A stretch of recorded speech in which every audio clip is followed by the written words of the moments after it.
আল্লাহুম্মা সাল্লি সাইয়্যিদিনা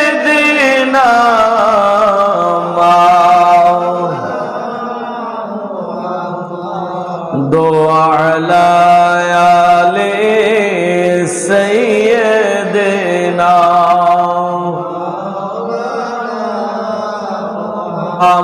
হযরতে আনাস রাদিয়াল্লাহু থেকে বর্ণিত সালাসু মান কুন্না ফিহি ওয়াজাদা হালাওয়াতাল ঈমান।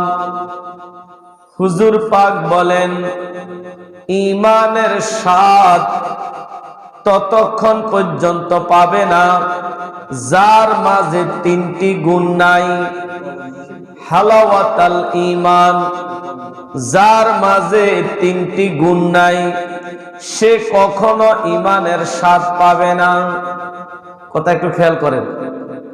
আল্লাহ রাসূল বলে, সালাসুন মান কুন্না ফিহি ওয়াজাদা হালাওয়াতাল ঈমান। আমাদের যে ঈমান আছে, এই ঈমানেরও কিন্তু একটা স্বাদ আছে, তৃপ্তি আছে। কথা কোন ঠিক কিনা?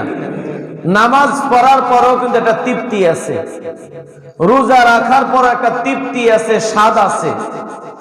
আল্লাহ রাসূল বলেন, ঈমানের স্বাদ, ঈমানের তৃপ্তি ওই ব্যক্তি পাবে না যার মাঝে তিনটা গুণ নাই।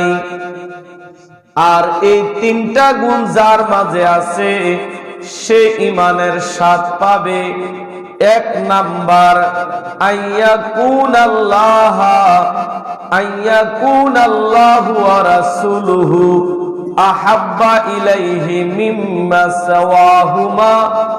এক নাম্বার হলো সব কিছুর চাইতে আল্লাহ ও রাসূলকে বেশি ভালোবাসবে।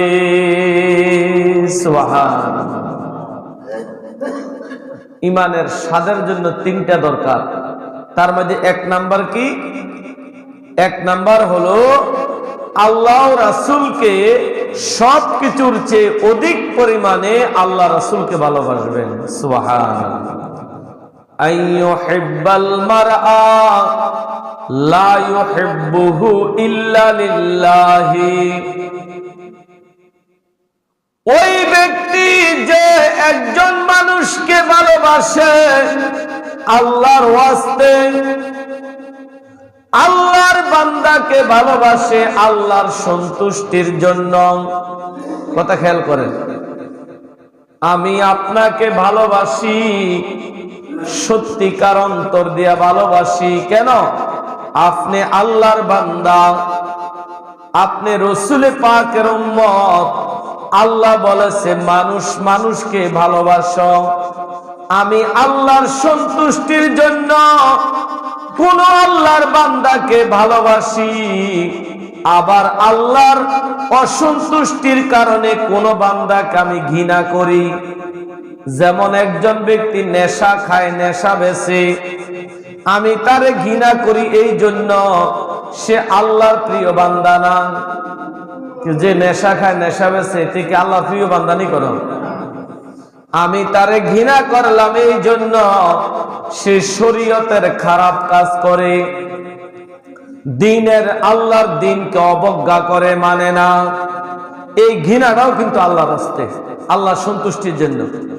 আরেকজন নামাজি মানুষ, রোজাদার মানুষ, ভালো মানুষ, পরের ক্ষতি করে না, মানুষের সাথে অন্যায় করে না, আল্লাহর দ্বীন মোতাবেক চলে, আমি তাকে ভালোবাসলাম আল্লাহর সন্তুষ্টির জন্য। আল্লাহ রাসূল বলেন, যে মানুষকে আল্লাহর সন্তুষ্টির জন্য ভালোবাসে ওই ব্যক্তি আল্লাহ তাআলা যে ঈমান দিয়েছে ঈমানের স্বাদ পাবে। সুবহানাল্লাহ। তিন নাম্বার হলো আইয়াকরাহা আইয়াউদা ফিল কুফরে। কোন ব্যক্তি কুফরি কইরা ফেলছে, আবার তওবা করছেন, অজান্তে একটা গুনাহ করে ফেলেছে, এরকম হয় না? অজান্তে না জানার কারণে একটা গুনাহ করছে, কুফরি করছে বা শিরক করছে, জিরে করছে। হুজুর পাক বলেন তার ইলম নাই, জানা নাই, সে একটা কুফরি করে ফেলছে বা একটা শিরকি কাজ করে ফেলছে। এইটা জানার পরে আল্লাহর ওই বান্দা ইয়াউদু ফিল কুফরে, তওবা করে কুফরি থেকে ফিরে গেছে, আল্লাহর কাছে তওবা করেছে, আল্লাহ গো আমি যে কুফরি করলাম এটার জন্য তওবা করি, আল্লাহ তুমি আমারে মাফ করে দাও।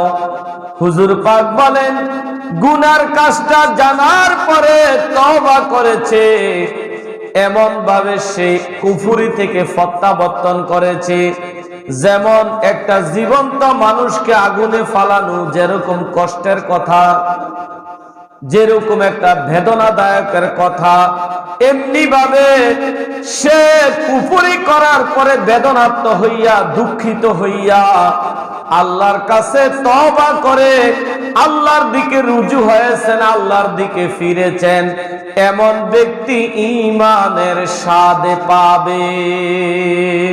সুবহানাল্লাহ।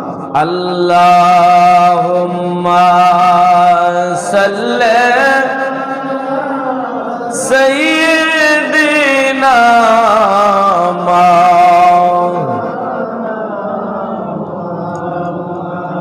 দোয়া